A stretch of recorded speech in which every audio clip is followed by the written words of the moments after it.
Free fire প্লেয়ারদের এমন কিছু পাওয়ার বা ক্ষমতা রয়েছে যে ক্ষমতাগুলো সাধারণ মানুষ কেন, দেশের মন্ত্রী, মিনিস্টার, রাষ্ট্রপতি কারোরই নাই। সেই ক্ষমতাগুলোই তোমাদের সামনে এখন তুলে ধরবো। তো নাম্বার 1-এ এদের যে ক্ষমতাটা রয়েছে সেটা হচ্ছে এরা যে কোনো সময় যে কোনো মুহূর্তে, সেটা হোক রাত 12টা, রাত 1টা, রাত 2টা, অথবা ভোরবেলা অথবা দুপুরবেলা, যে কোনো সময় প্লেনের টিকিট কাটা ছাড়া এরা বিমানে উঠতে পারে বা প্লেন উঠতে পারে। অর্থাৎ বলতে গেলে এদের জন্য কিন্তু সবসময় বিমান রেডি করাই থাকে। এই যে ক্ষমতা, এই ক্ষমতা কিন্তু কোনো দেশের মন্ত্রী, মিনিস্টার, রাষ্ট্রপতি কারোরই না। নাম্বার 2, এদের যে ক্ষমতাটা রয়েছে সেটা হচ্ছে কোনো প্রকার গাড়ি চালানো শেখা বাদেই এদের কাছে যে গাড়ি আসুক এরা সেই গাড়ি চালাতে পারে। সেটাও কার বা মার্সিডিজ, বাইক বা মিনি ট্রাক, সকল ধরনের গাড়ি কিন্তু এলাতে চালাতে পারে। এদের এই গাড়ি চালানোর জন্য কোনো প্রকার অভিজ্ঞতার প্রয়োজন পড়ে না। এই গাড়িগুলো চালানোর জন্য এদের কোনো প্রকার ড্রাইভিং লাইসেন্স নাই, গাড়ির কাগজপাতি নাই। শুধু তাই নয়, এরা যখন বাইক চালায় এরা কোনো প্রকার হেলমেট ইউজ করে না। তারপরেও কিন্তু কোনো প্রশাসনের ক্ষমতা নাই যে এদের গাড়ি আটকানো, এদের নামে মামলা দেওয়া। গাড়ি চালানো অবস্থায় এদের সামনে যদি কোনো মানুষ চলে আসে, সেই মানুষকে গাড়ি দিয়ে চাপা দিতে এরা একটুও দ্বিধাবোধ করে না। গাড়ি নিয়ে কাউকে চাপা দিতে পারলে এরা একটা পৈশাচিক আনন্দ পায়। এমনও ফ্রি ফায়ার প্লেয়ার আছে যারা গাড়ি নিয়ে ঘুরে বেড়ায় শুধুমাত্র কাউকে চাপা দেওয়ার জন্য। শুধু তাই নয়, এরা যেখানে যে গাড়ি পায় সেই গাড়ি কিন্তু নিয়ে নেয়, সেটা হোক নিজের অথবা অন্যের। যেমনটা দেখো, এখানে গাড়ি নিয়ে ঘুরে বেড়াইতে বেড়াইতে সামনে একটা গাড়ি পেলো, কার গাড়ি সেটা জানার দরকার নেই, নিয়ে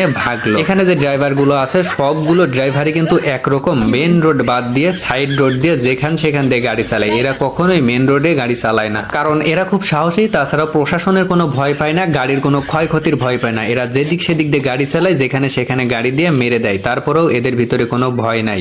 নাম্বার 3, এদের যে ক্ষমতাটা রয়েছে সেটা হচ্ছে এরা প্রকাশ্যে ঘাড়ে অথবা হাতে অস্ত্র নিয়ে ঘোরে, আবার সেই অস্ত্র দিয়ে সামনে যাকে পায় তাকেই কিন্তু মারে। যেমন দেখো, নিচে একটা সাধারণ মানুষ রয়েছে আর এই ব্যক্তিটা উপর থেকে কিভাবে ওই সাধারণ মানুষটাকে মেরে দিল। এদের ভিতরে কোনো মায়া মমতা বলতে কিছুই নেই। এত কিছু করার পরেও যে সরকার এদের বিরুদ্ধে কোনো ব্যবস্থা নেবে, কিন্তু তা করে না। সরকারও এদের দেখে ভয় পায়। আর প্রশাসনের কথা কি বলবো, প্রশাসন এই চোখ বুঝে থাকে সবকিছু দেখার পরেও। সাধারণ যেসব মানুষ আছে তারা কিন্তু মারামারি দেখলে ভয় পায়, কিন্তু ফ্রি ফায়ার প্লেয়াররা কখনোই মারামারি দেখে ভয় পায় না। এরা আরো তাকে থাকে যে কোথায় মারামারি হচ্ছে। যদি মারামারি দেখে তাইলে এরা তার ভিতরে চলে যায়, যাওয়ার পরে ওই যে মারামারি করছে তাদেরকে ধরে মারে। যেমনটা দেখো, উপরে কিছু ব্যক্তি মারামারি করছিল, এই বেচারা বুঝতে পেরে গাড়ি নিয়ে যাচ্ছিল, গাড়ি থেকে নেমে পড়েছে। নামার পরে এর ঘাট থেকে বন্দুকটা হাতে নেয়, নেওয়ার পরে ওই যে মারামারি করতেছে তাদের ধরে মারা শুরু করে।